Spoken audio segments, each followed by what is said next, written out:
My name is Lindsey Apland. I'm the General Manager for Urban Solution Group, and we are going to talk a little bit about pre and post noise regulations before and after Senate Bill 181.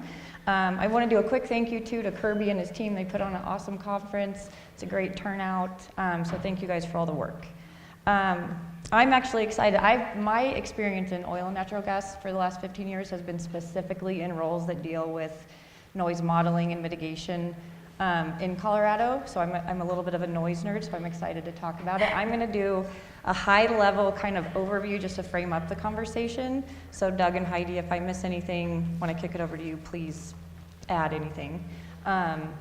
So I have Heidi Gill, founder and CEO of Urban Solution Group, and then Doug Dennison, the lead regulatory affairs specialist with the Chevron Rockies business unit. So I don't know if everybody in the room is fully familiar with noise regulations, but a little bit of background, few basics on noise. You know, typically when you're looking at noise regulations, you have dBA and dBc. Those are kind of the common metrics that you measure noise. And then in Colorado, we have regulations here that actually do address both dBA and dBc, even pre and post. And then a few of the typical noise studies that you deal with as you're kind of going through the planning phase. You have an ambient sound survey, which is your kind of pre-study where you go out and get a baseline of the noise in the area before you go to operate. And then you have what's called a noise impact assessment, and that's kind of your theoretical predictive study to say, you know, if I'm putting these operations in this area, this is what my potential impact could be. And it's really the tool to help you then figure out what mitigation measures you need to put in place. And then continuous noise monitoring, which is, you know, live data noise monitoring during operations, which is kind of going to be the focus of this panel today. So feel free to, like I said, chime in. We like to keep it a lot more conversational than anything. So high-level noise regulations pre-Senate Bill 181. I think it was Joe Oxy earlier that said we kind of had all the tools in the toolbox. A lot of the operators were doing ambient studies, doing noise impact assessments. The COGCC regulations did regulate both dBA and dBc. However, the ambient studies, the noise impact assessments, they weren't necessarily required. And I think a big thing with the regulations before Senate Bill 181, if a complaint was registered, it was more reactive. So, you know, you didn't really go out and test for compliance or enforce compliance unless you got a complaint. Fast forward now to post-Senate Bill 181 after January of 2021, the regulations are much more robust, and we're focusing at the state level just to kind of clarify that. There's definitely different, you know, county intricacies that you would work through as well. But at the state level, operators are now required to complete ambient noise studies. They have specific guidance on compliance points. There's a buffer area. There's a buffer distance of 2,000 feet. So within 2,000 feet, if there is an RBU, operators must do ambient studies at those compliance points. There can be anywhere between 1 and 6, up to 6 compliance points on any single location. A noise mitigation plan is actually required to be attached to the permit. So that noise mitigation plan essentially lays out, you know, the operator's plan to achieve compliance. The ambient, like I said, is required.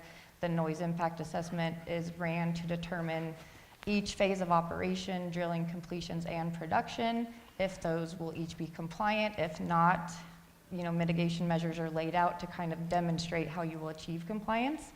And then for operations over 24 hours, it's actually required to do continuous monitoring. So that's drilling, completions, kind of typically all the way through flowback. So that I think is the biggest change, and I think that's what we want to talk with Doug and Heidi about today. And it's going to give us the perspective from both an operator and a vendor. So I'm going to kick it to you guys, and feel free to say a little bit about how your roles at your companies, and then, you know, how you've kind of evolved. So first question, let's kick it over to Doug. How has your internal process changed or evolved to prepare and comply with these new regulations? Okay. Well, excuse me, in full disclosure, I've only been with Chevron for about 1.5 years, so most of my experience has been post 181 with Chevron, but I I have a lot of experience with other operators prior to that. I think probably one of the biggest things that we had to do that I'm sure all the other operators have had to do is look externally to vendors to help with the noise modeling that's required, to implement the mitigations, whether that's sound walls or other things. So we rely a lot on outside vendors. At least from my experience, we have not had any resource constraints on that front. We've been able to get lots of help with the modeling, never had any issues with sound walls or other mitigation measures that are needed. Internally was probably the biggest switch, and it was mainly just realigning our processes to make sure that everybody understood what's required under the new rules.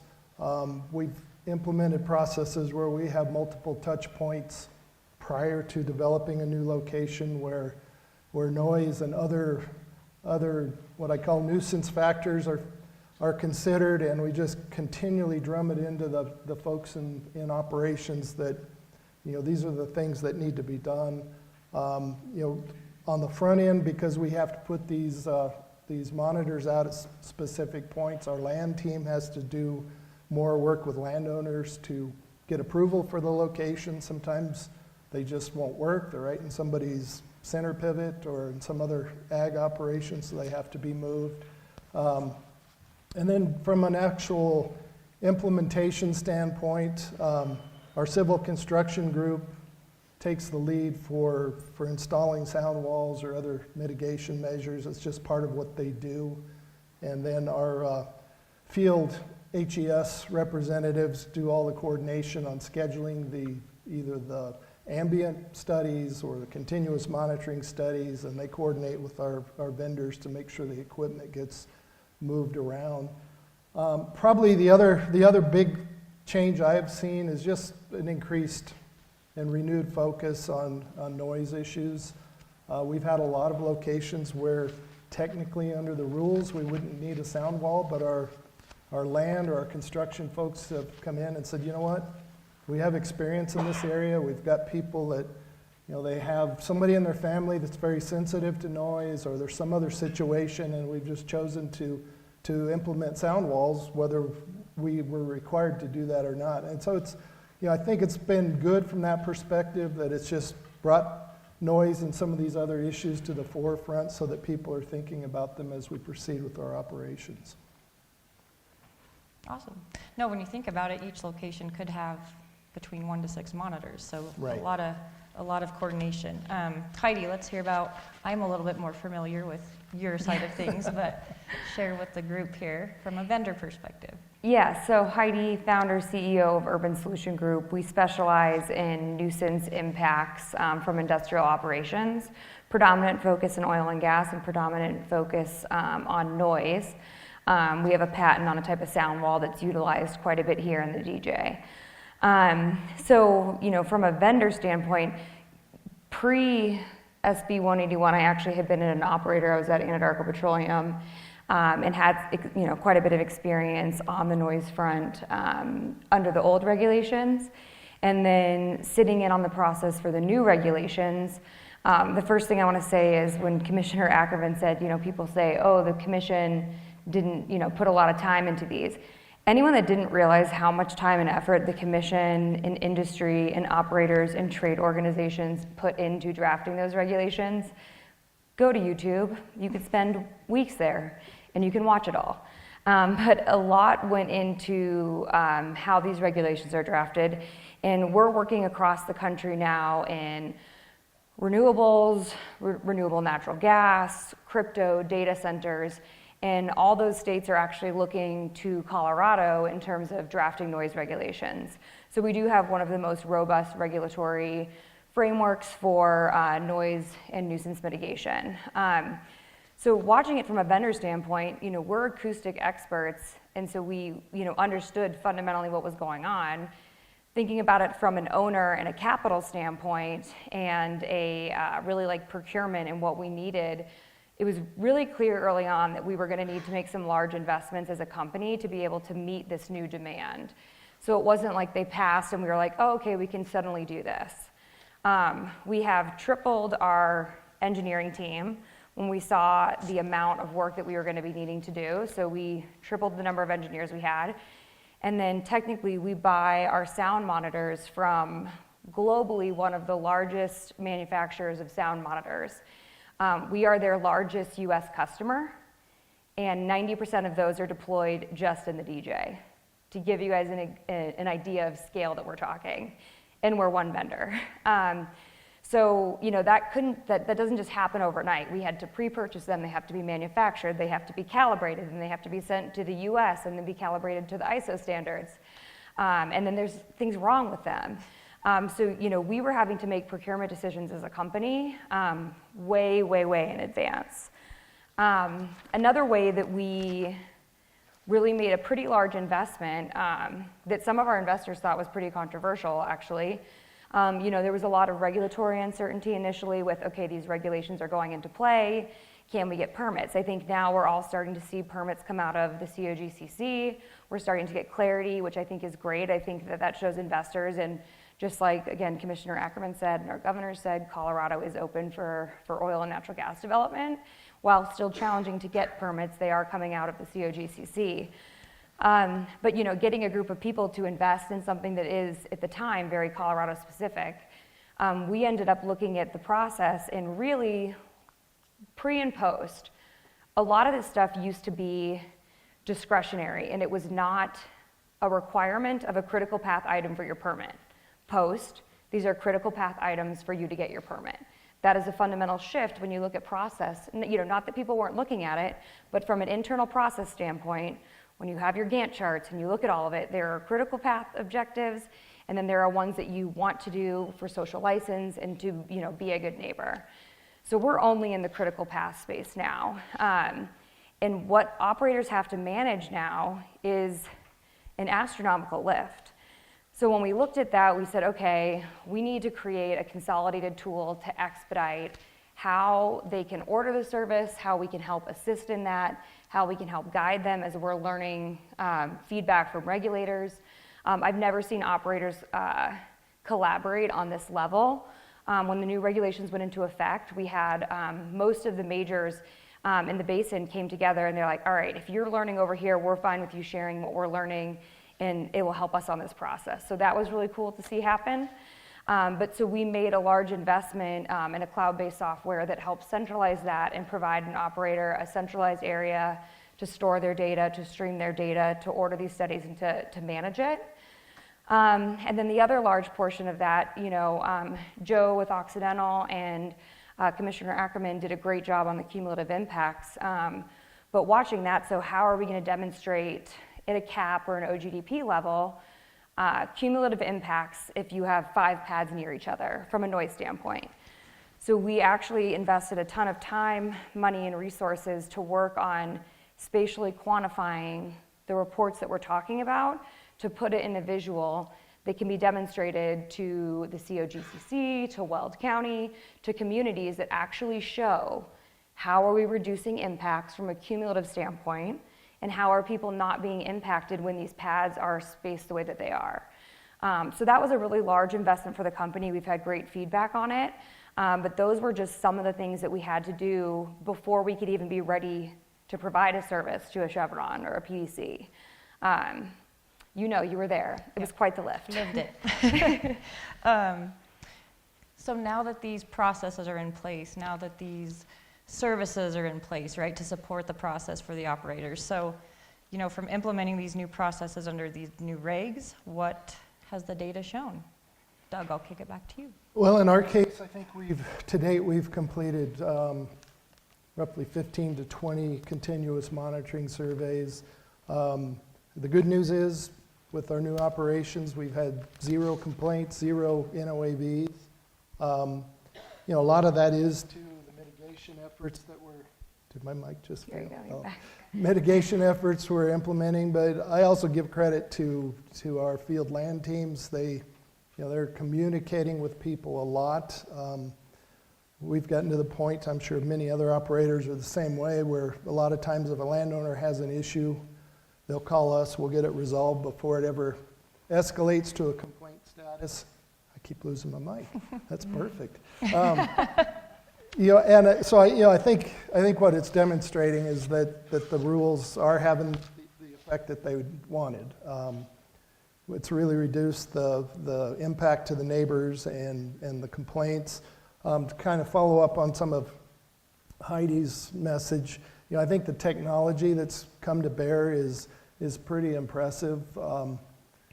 She'll probably slap me, but we don't use Urban Solution for our noise modeling or mitigation right now, but the vendor we use has systems similar to Urban's where whenever they set up a monitor, we have 24/7 access via a website where we can monitor what's going on at a location. If there's they set thresholds for the sound levels. If you exceed that threshold, they'll actually collect a 30-second sound clip so you can listen and see, oh, that was somebody driving their tractor by the monitor or something like that. And it's pretty impressive that they can do all this stuff remotely on a website. The other piece that we're in the process of doing, and I'm sure, again, it's the same as other companies, is we've collected a lot of data. Some of the things we've discovered is that we needed better sound signatures for certain pieces of equipment, particularly during drilling and completions. So we've commissioned studies to do some focused sound measurements on specific pieces of equipment to try to understand better where noise is coming from and what can be done to mitigate it. Constantly doing validation analysis of the results just to see if our models are very accurate. And so far the real results are pretty consistent with the models, so that's good news. But overall, I think it's been successful. It's probably been more of a heavy lift for those of you in the vendor community than maybe on the operator side, because we rely a lot on you to provide us the data and the equipment that we need. Excellent. Well, that gives us kind of the Chevron picture. And then Heidi, I know obviously we work for a few different operators, so you can kind of give us the snapshot from our data. Yeah, so I think Doug brings up a great point when you also look at the operator-vendor relationship. So the dynamic has completely changed. We don't even bid on, if someone's like, hey, can you come do a pad? We're like, no. We've already allocated all of our monitors and all of our sound walls through the remainder of the year. So the partnerships have fundamentally changed, and I think that's how you're able to meet the increased demand. So, we were negotiating contracts to be able to say, okay, like no matter what, we will make sure we can do this. Outside of Chevron, we do majority of the remainder of the work in the state, and it's been like a ton of internal, like flooring it to be able to meet that demand. And I think that has really, the operator-vendor dynamic has really changed, and I think that truly, I feel this way about the rest of the country, but especially here in Colorado, the relationships with operators and vendors, especially here, have to be stronger than ever because it's too challenging. There are fewer operators and fewer service companies that are sticking around. And so those relationships are so critical to make sure that we can continue to meet the new regulations consistently that allows the drilling that we're having here. So I think that collaboration has been, it's been great to see, and we've really appreciated it from an operator standpoint. Looking at, and we have agreements with our customers to be able to anonymize all data and talk about it generally. We probably have 50 monitors at least in the field right now collecting data today on maybe 20 to 30 locations throughout Colorado. So we have collected a lot of data for a lot of the majors, most of the majors. Doug, I love you. Here in the state. So we have yet to see a single example of a complaint where an operator is out of compliance with the new regulations. So, and that's a good thing. I think this is a great story for Colorado. We had, feedback from the community on noise and nuisance. Industry came together, regulators came together to address those. We have a regulation in place. The regulation has now been in effect, and it's working. So we might just need to also, regulation sometimes changes faster than when we're able to see the benefits. I think we all know examples of that. So it's something that I know that I'm proud, very proud, and I think a lot of people are, to have worked on, but we have never seen, and we track at the COGCC any complaints. There hasn't been instances of operators being out of compliance when these complaints are coming in. And so I think that, back to Doug's point, how operators have approached this stuff, shifting from, okay, it's nice to have if we can get this done before the rig has to get there, to critical path items. Our processes have evolved, and we should be proud of the processes that we have in place, because we're doing a really good job. And people throughout the country, operators, industries, they're looking to us as experts in this space. And so I think that it's a really good example of the regulations working. And you're never going to change someone's passion about a particular industry. It doesn't matter. People want access to everything with none of the impacts. I think lunch was, the keynote at lunch, Scott did a great job of explaining this. But Urban is a company that focuses on mitigating impacts, and the same opposition that you see in oil and gas is the same opposition that you see in solar, in data centers, in crypto, in grocery stores. When you're permitting business near people, it's challenging. And so I think that the oil and gas industry has done a really good job of innovating, making technology more compatible with communities. And this is a good case study. We need to talk about this stuff more, where the regulations are working, and we should be proud of what we've done. Yep. I agree. I think this, we get going so fast. Just get the monitors out, get the wall up, go, go, go. Hit those deadlines. But this was a good exercise, I know, for us to kind of look back and say, oh wow, we've been doing this now for year and a half-ish on these newly permitted pads, and the data, the process is working. All of the planning studies that kind of go into getting that permit, and then the continuous monitoring is verifying it, right? So I don't know if you guys have any more comments, or if we want to open it up to questions. We had promised Kirby a couple minutes extra of time.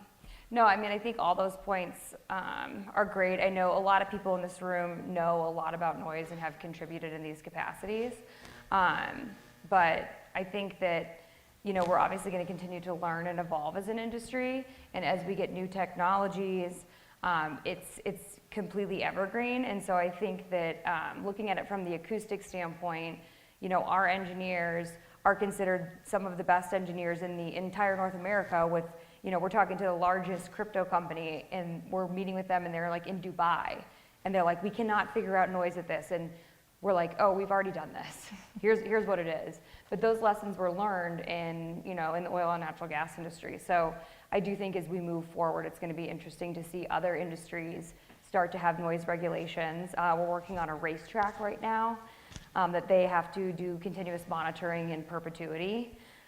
We've had to do monitoring for a dog boarding facility. They were worried about the noise impact of a solar farm to the dogs. I promise you that's real. So I think that other industries are going to continue to start to regulate noise, and it will be really interesting to see what lessons learned were pulled from oil and gas. Question over here.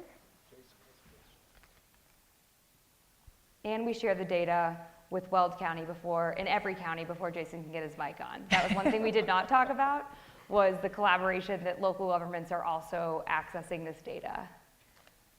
I did it before his mic was on, so I feel like it counts. Okay, there we go. All right. I promise it's an easy question. Okay. I know both of you. I wouldn't do that to you to ask something really hard. So everybody knows, based on prior conferences and this one including, that the rules have gotten much more stringent, including much more plans, leaving even out the local aspect of certain things.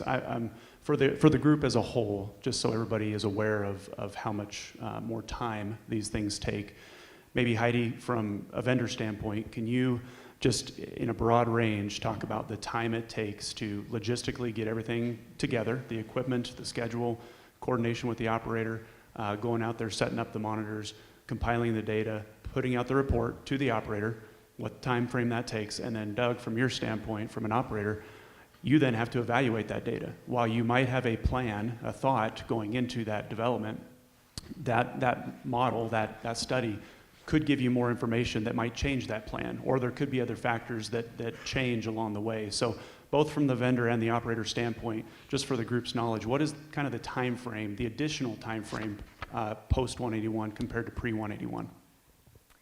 Yeah, so we literally will meet with an operator annually and we get a drill and frac schedule bi-weekly. So that's how much we have to know. If something shifts a week and we have to get monitored, I'm looking at Jack and Gareth, our amazing engineers, that will be like, oh, the schedule changed, it's Saturday, I'm gonna go deploy these. But so there's a lot that goes into it. So we initially try to look at, okay, what's the full picture for the year? How many rigs are we running, frac spreads, all that kind of stuff. And so we look at cycle times, but then when we're actually called to when we deploy. So we've never not met a customer deadline if it's like, we're so sorry we missed this, we have to get out there tomorrow.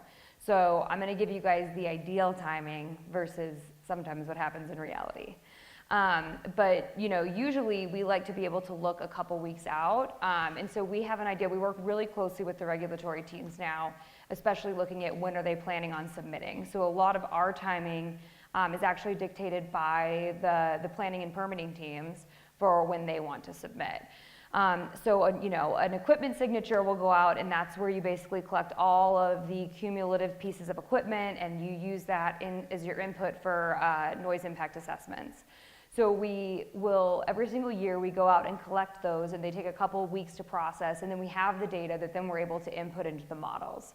Now, the models we usually quote about a month. Sometimes, depending on our queue, it can be longer. This goes back to, we've had a great relationship with Chevron, but we had also made commitments to other operators, and it's really been a resource thing of making sure that we're taking care of the operators that we have. So we do want to, if a permitting team is counting on our cycle time, we're not trying to deviate from that. So an NIA can take anywhere from a month. Again, it can change based on schedules, but and then for deploying monitors, it's not like you can just go out and put these things anywhere. So when you have 1 to 6 monitoring points like Lindsey was talking about, those are driven by people in proximity around your location. And then you have different compliance points for the COGCC in Weld County. So there's dialogue with the operators on, okay, where do we want these? We advise on what the points of compliance are with the regulation and any local considerations. And then you have to get with land, and land has to go get permission to deploy those. So ideally, you're talking a couple weeks before you want to deploy, and then the rig schedule is the rig schedule, right? So then you have to get out there, and I think everybody knows the rig schedule is as good as the day that you get it. A day is actually kind of lucky, but things shift. So you have these buffers that we try to put out there that we really try to use. And it's a buffer that I think is really respected both by operator and vendor, because at the end of the day, we really rely on each other. So yeah, it's probably a 2-month lead time at minimum. From an operator perspective, we don't care how hard they have to work. We're just, as long as we get what we need. No, we're sensitive to that because as Heidi indicated, none of these vendors are working solely for one company or one industry, so they have resource constraints, so we try to work as closely as we can within their schedules too. I think one good point too is the feedback that we do get, from local governments and even from site to site, as very specifically, it can be really different. So then it's not where you just do this stuff and it stays frozen in time. You then have iterations where it's like, okay, well, let's model this. And then you have to look at operational feasibility and safety.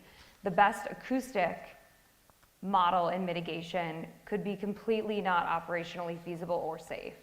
And so it's not where you just say, okay, acoustically, this is ideal. You have to look at access, you have to look at safety, you have to look at maintenance.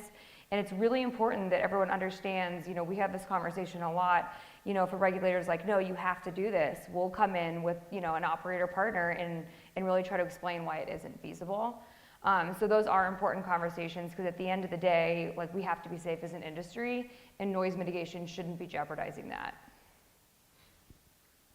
And by the way, our rig schedule never changes. Maybe we will work for you. Any other questions? I have a quick two-part question. I guess, Senate Bill 181 changed the setback rules to 2,000 feet. So have you seen your complaints go down since those changes have occurred, with from going from 500, used to be a 500 to 1,000 feet in a high-density area to 2,000 feet?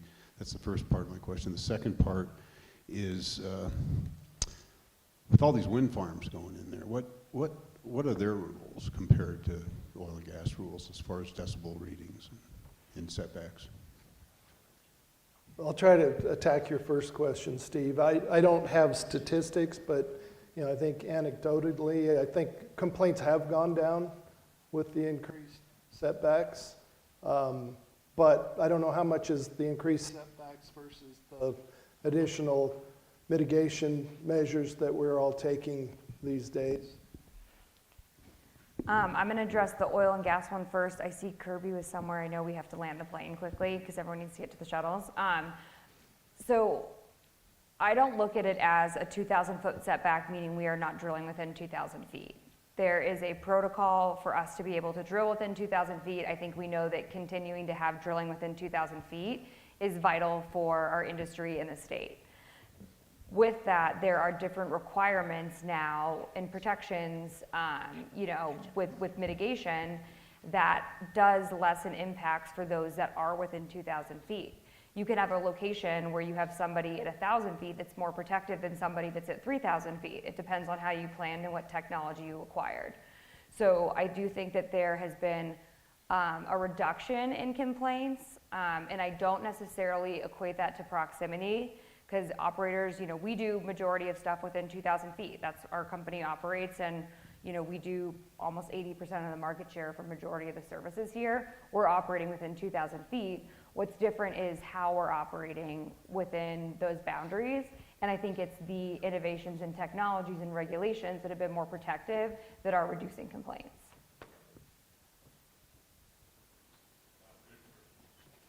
Oh, yes.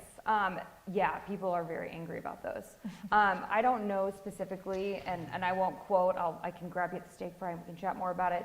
I won't quote any specifics on noise levels, but wind turbines, and especially, if you think about C-scale noise, that low frequency noise that Lindsey was talking about, those are very, very challenging. So when you have those fans and you have those blades and that frequency, it can be a substantially larger impact than what our industry is currently doing on the oil and natural gas side. I think they're getting a lot more stringent in regards to regulations. I think that it's still more junior in regards to that C-scale noise. I think they're aware of it. They're starting to look at it. I think there'll be more scrutiny against it. And then they are, I believe, starting to require monitoring. We have not been able to meet any of that demand because we have been trying to service the customers just here in the DJ, truthfully. And the projects we've worked on in the solar kind of space are definitely specific to the local area. So there's not a one size fits all kind of regulation that we could speak to. It just kind of depends on the city or county from our experience. City, county, state. Yeah. We're over. Kirby's going to be mad. We'll be available to chat more. Thank you, everybody. Thank you. See you at the steak fry.